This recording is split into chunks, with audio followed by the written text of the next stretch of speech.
Life on the frontier wasn't as glamorous as old Western movies make it seem.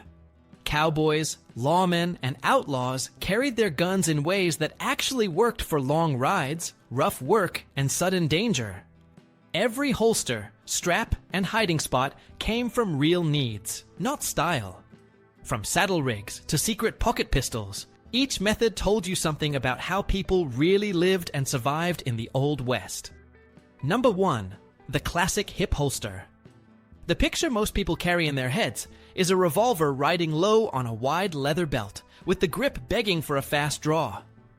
In real life, the common working setup sat higher on the waist and hugged the body. Cowboys needed a holster that would not slap the thigh while they rode or snag on saddle gear. So the strong side hip carry was usually a high ride with a slight forward tilt. That angle helped a smooth grip without forcing the wrist. Speed mattered, but not in the showy dual sense you see in movies. What mattered was a clean, reliable draw after hours in the saddle or during a messy chore. The early styles were simple. Think of the Slim Jim and California patterns that fit long cap and ball revolvers and later cartridge guns. As cartridges took over, the Mexican loop became popular because the big outer skirt and loops spread the weight and kept the holster from twisting on a stout belt. A toe plug kept dust out and stopped the muzzle from poking through the leather.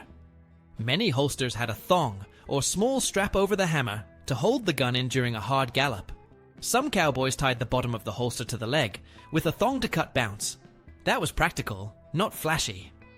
The famous low-slung Buscadera rig came later with rodeo and Hollywood influence, so it was not the day-to-day norm on the open range. On the belt itself, you would see cartridge loops matched to the caliber, like .44 or .45 for a Colt Single Action Army, or mixed if a rider carried a different rifle round. The belt rode a bit lower than a pants belt to keep bulk separate, and to let a rider loosen or remove the gun belt at camp without dropping his trousers. Holsters were often rawhide stiffened, or double-stitched because rain, dust, and sweat worked leather hard. A good rig stayed open enough to reholster without using two hands. Lawmen and guards sometimes favored a slightly deeper pouch to protect the trigger and keep the gun secure when jostled in a crowd. Open top was common for access, while full-flap military holsters offered better protection but slower access, so civilians leaned open top unless weather demanded more cover. Whether the gun was a Colt, a Smith & Wesson No.3, or a shorter sheriff's model, the basic idea stayed the same. Keep the iron stable on the hip, keep it clear of the saddle and coat, and keep it where your hand finds it the same way every time. Number 2. The crossdraw carry. Picture a right-handed rider with his revolver worn on the left side, grip angled forward so the hand reaches across the body, and the gun clears the holster in one smooth pull. That is the crossdraw. Cowboys liked it because it worked when you spent long hours in the saddle. Your elbow did not crash into the butt of the revolver while you rode. Your reins and lariat stayed clear. You could also reach the gun while seated without twisting your spine. Many lawmen, stagecoach guards, and trail foremen leaned on this method during travel because it kept the pistol accessible when a hip holster felt clumsy or banged against the saddle horn. The holster itself usually sat higher on the belt than Hollywood shows, with a forward cant that matched the natural arc of the arm. Some rigs used a hammer thong to keep the gun secure during a gallop. Others tied the lower edge of the holster to the belt or leg to fight bounce. The crossdraw was not built only for speed. It was built for control. In a tight space, like a wagon seat or a saloon chair, the draw stroke stayed compact and less likely to drag on a coat or vest. Under a duster or a short jacket, the hand slipped inside and came out with the revolver ready without a big show. There were trade-offs. A stand-up gunfight with both hands free favored a strong side hip draw because the path to the target was shorter. Crossdraw could also sweep more space as the muzzle came across the body if the shooter was careless. The fix was practice and a clean holster mouth, so the revolver left the leather straight and settled on target without a hitch. Some men paired a crossdraw pistol with a second gun on the strong side. The crossdraw became the seat gun, and the strong side gun became the walk-around gun. Riders who carried a rifle in a saddle scabbard liked this pairing since the revolver was a backup. They could reach fast while the carbine handled distance. Caliber and model did not change the logic. A Colt Single Action Army, a Smith & Wesson top break, or a shorter sheriff's model all lived well in a crossdraw holster, as long as the belt was firm and the cant was set for the shooter's wrist. In the end, the appeal was simple. Crossdraw kept the iron handy when life happened sitting down, moving fast, or wearing layers that would fight a straight hip draw. Number 3. The shoulder holster. Think of a rig tucked under the arm and hidden by a coat, there when you need it, and quiet when you do not. That is why the shoulder holster showed up on the frontier in the late 1870s and stuck around. It let a man carry a full-size revolver in town without advertising it.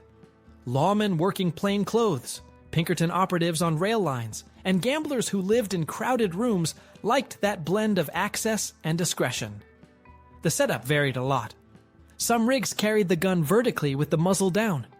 Others canted it across the ribs so the grip met the hand quicker. Retention came from a snug pouch, a hammer strap, or a springy mouth that kept the leather open for reholstering. Under a frock coat or a duster, the gun vanished, yet a practiced hand could clear leather at the table, on a train seat, or stepping through a doorway. The draw stroke was different from a hip rig. You slid the hand inside the coat, clamped the grip, lifted, and rolled the muzzle out in a short arc that stayed close to the body. Done clean, it avoided catching fabric and kept the movement subtle. There were trade-offs to know.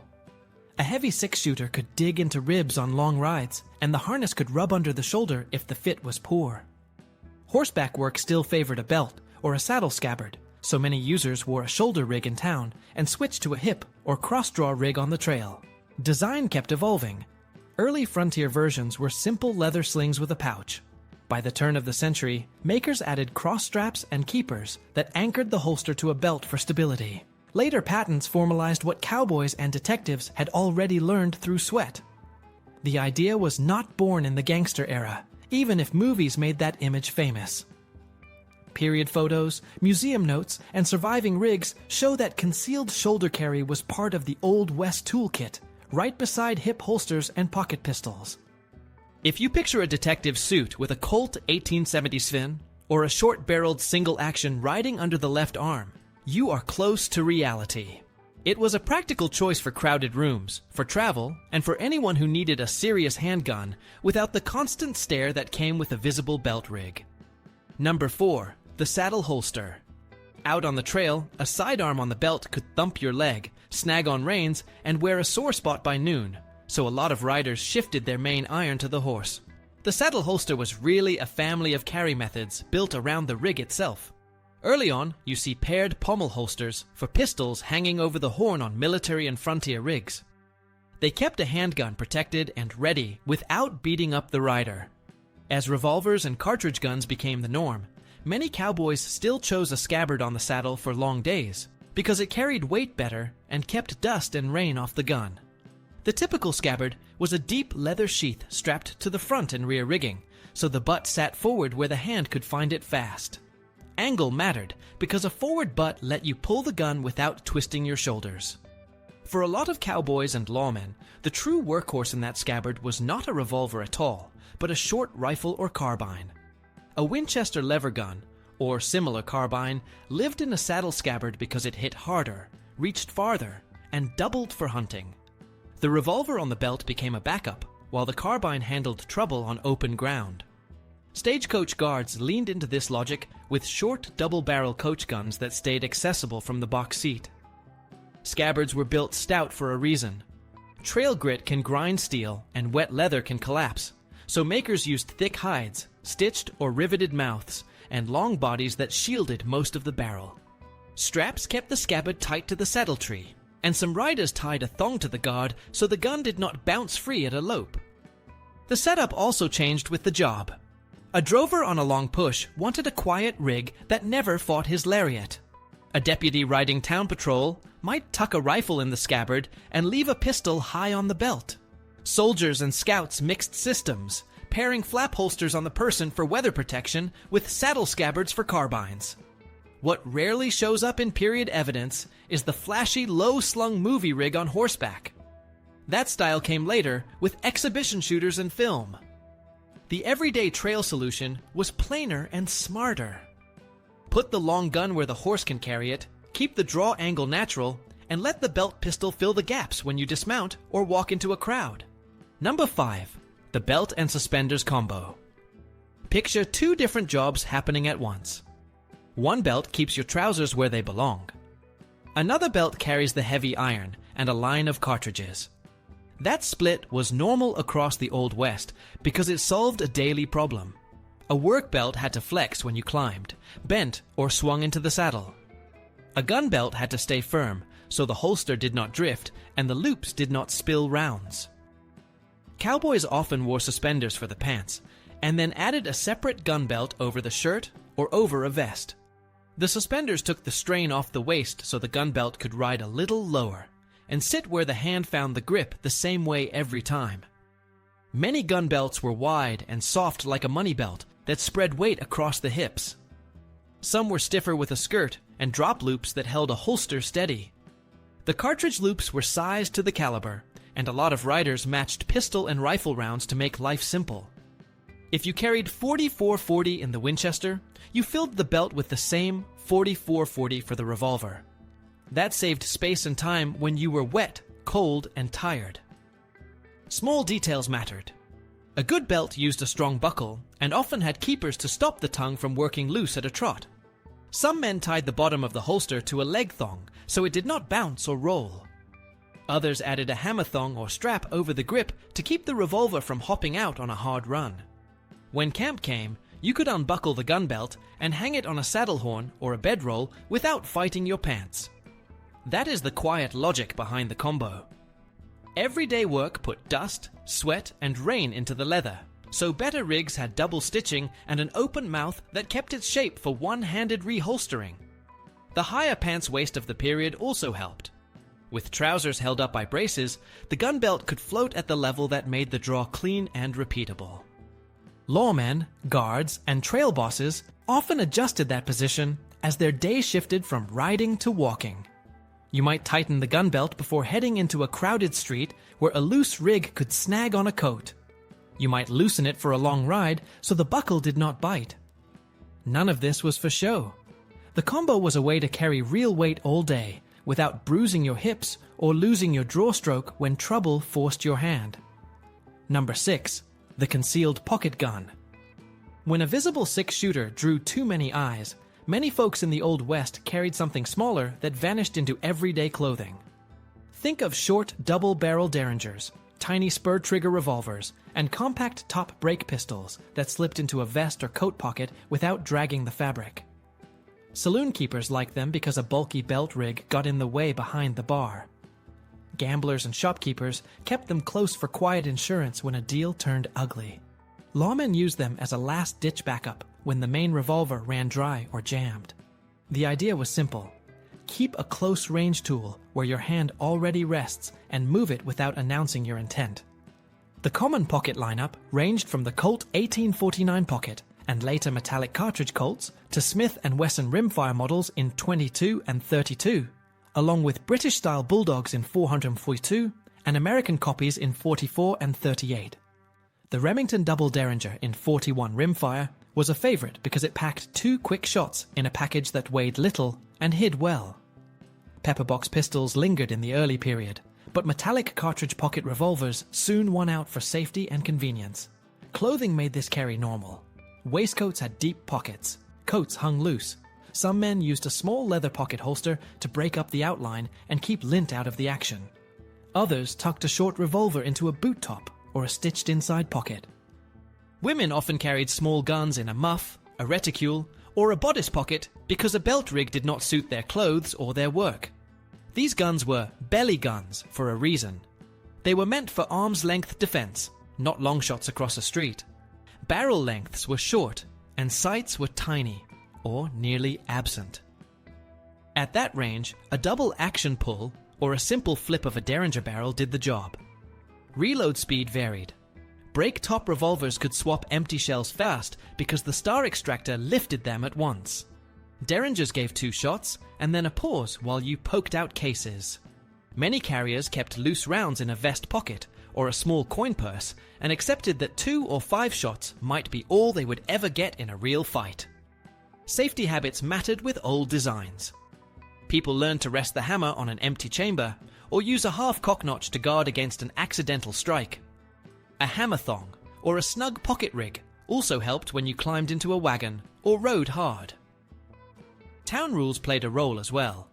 In places with weapon ordinances, you might check a big revolver at the sheriff's office or peace bond it with a tie around the hammer. A tiny pistol stayed out of sight and out of arguments until it had to speak. For many adults trying to move through crowds, run a business, or travel by rail, a hidden pocket gun felt like the most practical answer. It was light, discreet, and ready in the space where trouble usually starts. Number 7. The rifle sling and scabbard. Out on open range, the long gun did most of the real work, so cowboys treated the rifle like everyday gear and carried it where it stayed quiet but close. The saddle scabbard was the usual answer. Picture a deep leather sheath laced to the saddle so the butt sits forward and the barrel rides along the horse's shoulder. That angle lets a rider reach down, free the rifle, and come up on target without twisting hard in the seat. Makers stiffened the mouth with thick leather or stitching so it stayed open, and they ran straps to front and rear rigging points to stop sway. Dust and rain were constant, so a long body covered the barrel and a tight fit kept grit off the action. Some riders tied a short thong around the guard, or the forearm, as extra insurance against a hard bounce at a lope. On cattle drives, the rifle in the scabbard was the main tool for coyotes, wolves, and the occasional rustler, while the revolver on the belt was backup for close trouble. Rifle choice shaped the carry. The Winchester carbine with a short barrel fit the scabbard well and balanced fast in the hand. Many riders picked a pistol and rifle that shared a cartridge, like .4440 or .3840, so one belt of ammo fed both guns without thinking. Shotguns lived there too when the job called for them. Stagecoach guards kept short double barrels and angled scabbards so they could yank a gun free while seated on the box. Scouts and some lawmen favored the same setup because it kept a heavier arm close without beating up the hip. A big single shot, like a Sharps or a Remington rolling block, also rode fine, though the longer barrel needed a deeper sheath and careful lacing, so the muzzle did not knock the horse. A shoulder sling showed up more when riders were on foot or moving in and out of buildings. A simple leather strap across the back turned a carbine into an easy carry for chores, scouting, or walking a line of cattle at night. On horseback, a sling could snag, so most cowboys left it off in the saddle and relied on the scabbard. When they did sling a rifle, they wore it muzzle down on the offside to keep the action dry and the sights away from brush. Safety habits grew from experience. Keep the hammer at half cock or the chamber empty when riding rough country. Tie the scabbard tight so the barrel does not beat against the foreleg. Set the angle so the hand finds the wrist and the rifle clears leather in one pull. The logic is simple. Let the horse carry the weight. Let the long gun handle distance. And let the rider keep both hands free until a real problem steps into view. Number 8. The backup hideouts. When a single 6-shooter felt risky, people in the Old West tucked small backups in places that did not announce trouble. The boot top was a favorite because the shaft of the boot hit a short revolver or a derringer, and the grip sat where a hand could reach it from a chair or a saddle. Some men sewed a slim pocket on the inside of the boot so the metal did not rub skin and sweat. Coat linings were another common hideout. A tailor could stitch a flat pouch behind the lapel or along a seam so the outline did not print through the fabric. That made sense for gamblers, marshals in town clothes, and shopkeepers who wanted a quiet edge while working a counter. Vests with deep pockets held tiny spur trigger revolvers and 2-shot derringers. The drawer was close to the body and looked like a normal reach for a watch or a wallet. A few carriers slipped a short gun behind the belt buckle or inside a sash since many trousers rode high, and a wide waistband kept a small frame from dropping. Bartenders and hoteliers often kept a second pistol under the bar or fixed to the underside of a shelf because the first seconds of a robbery were too tight for a long draw. Riders on the trail hid spares in saddlebags, bedrolls, and even in a narrow pocket stitched inside a cantle cover, so the weight stayed centered and the gun stayed dry. Outlaws and some lawmen liked to pocket at the small of the back under a coat, because a hand could reach it during a clinch when the strong side was trapped. The move had downsides if you fell, so the piece was usually small and carried only for emergencies. Women solved the problem with clothing that did not suit belt rigs. They used reticules, muffs, and bodice pockets for tiny pistols that stayed close without showing. Every hideout came with a safety routine. Old single actions were often carried with the hammer on an empty chamber. Thongs over hammers and snug pouches controlled bounce when running or riding. People learned to keep pockets clear of coins, matches, and lint, so a trigger or hammer spur did not snag at the worst moment. Backup guns also shaped tactics. A saloon keeper might hand over the till with one hand while the other slid to a hidden derringer. A deputy might carry a crossdraw main gun and a boot gun for the split second when a suspect grabbed his arm. Towns with strict weapon rules pushed this habit too. Many places asked visitors to check big irons, so a small backup stayed out of sight and out of arguments. The idea was not myth or bravado. It was a plain response to a world where your working hand could be busy, your main holster could be blocked, and a last quiet option could decide what happened next.